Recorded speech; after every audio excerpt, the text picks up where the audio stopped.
For the third straight month, prices have gone up more than expected, from the rising cost of car insurance and repairs to how much you're paying at the grocery store every week. Do you know how much one of these costs? $2 freaking. This was $200. We supposed to skip the power bill this month so we can buy groceries, or the mortgage? Before the pandemic, all of these groceries, about 30 items, cost $100 on average. Now, 5 years later, according to Nielsen IQ, all this costs 33% more, meaning you'd have to skip about 10 items, like chicken, bread, milk, and bananas to make your $100 budget. Undecided voters were also asked how they think President Biden is doing on the economy. Take a listen.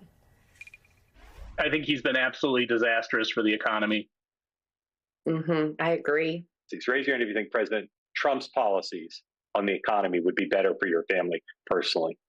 Raise your hand. All right, so that is everybody. We have areas here in Pennsylvania where it's just at a standstill right now. Like, things are supposed to be being built and the interest rates are just way too high for people to invest and start moving around. Nobody is building, no businesses are really coming to Pennsylvania right now to keep us moving forward. Even if you're trying to buy a house, because I'm trying to become a first-time home buyer, the prices are so high right now. It's just hard. Or you pretty much decided that Trump's policies would be better for the economy? I mean, I feel like he doesn't even take accountability for what's going on in the economy. Not even accountability, like he's in denial that it's happening. The point is Biden needs to hear the people, because when he's talking about the economy doing stellar, he's talking about the stock market. He's not looking at homelessness or joblessness. He's not, at Gigi's point, and thinking about how much it costs to go to the grocery store. And he's gaslighting literally everyone in the process. Okay. And Omar, you voted for Joe Biden last time, right?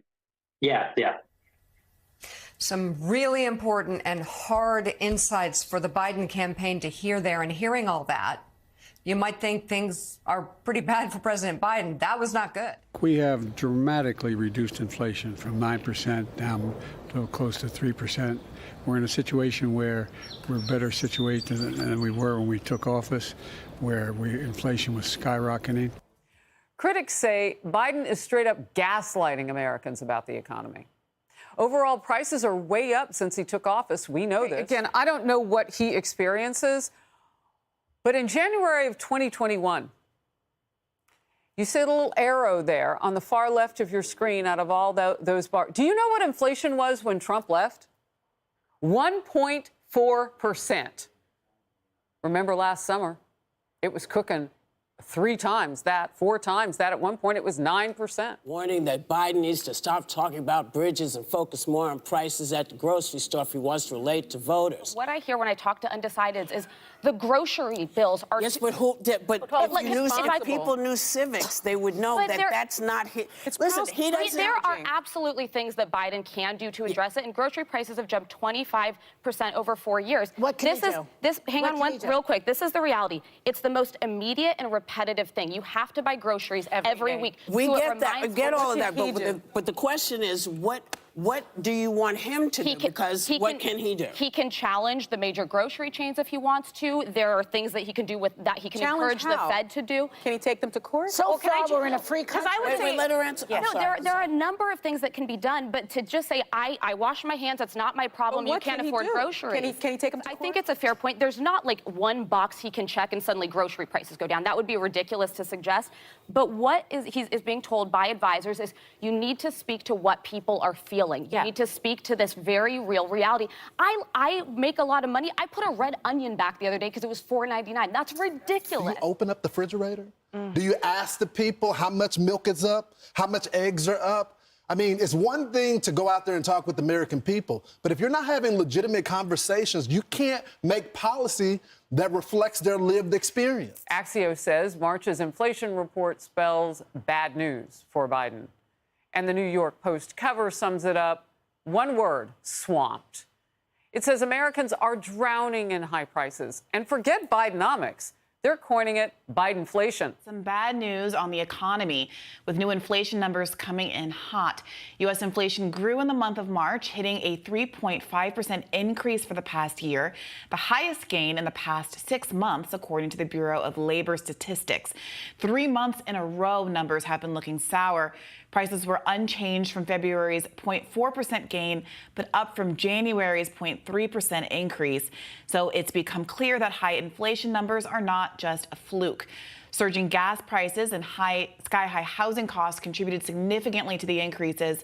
Rising inflation is also due to the surging costs of auto insurance, vehicle repairs, hospital services, and of course, food. This is never ending. Inflation now is skyrocketing again across the U.S. Americans are struggling again to make ends meet. Well, when did they get a break? They didn't under Bidenflation.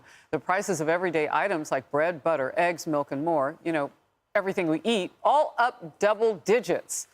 And it's forcing hardworking Americans to make sacrifices as a result. A Redfin study just found an alarming number of Americans are skipping meals just so they can afford to live in their home.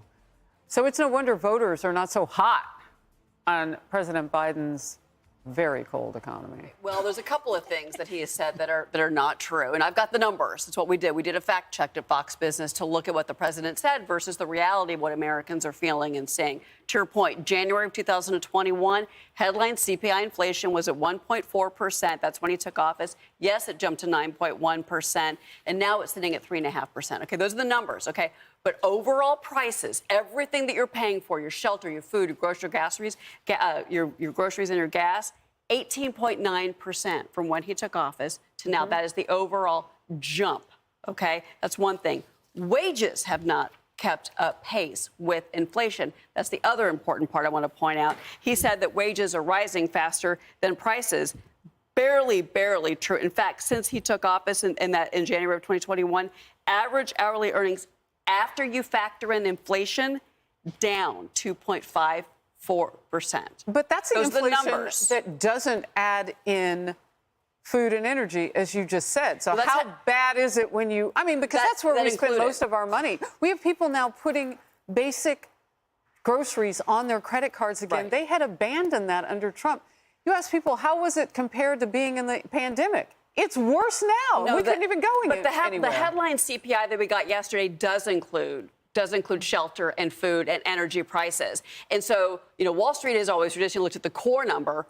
Well, forget the core number. Americans are feeling that. They're feeling the headline number, and that's what that was the big story yesterday. And we got PPI today, which is wholesale. That was hotter than expected. And that energy, forget it. Oil is up right now. It's going to get worse.